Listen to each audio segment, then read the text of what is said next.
2009 po yung palarong Tacloban. Ako po ay natalo. Dahil po, di ako nag-training maigi. Yung bumalik po ako dito at nag-training. Yung 2011, May 20, sa Pampanga, nanalo po ako, champion. Sa susunod na palaro, sana po maging champion ako. I'm Carlos Yulo, and I'm a proud Pinoy Olympian. Nagsimula po ako noong 2007 makapasok ng gymnastics. Pero bago po ako makapasok ng gymnastics, nagsimula po kami sa playground sa tapat po ng Manila Zoo.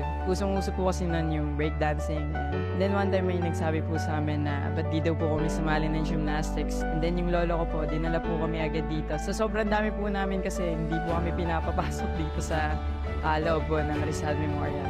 Nakakatuwa lang kasi from batang hindi pinapasok, ngayon makakapunta na sa Paris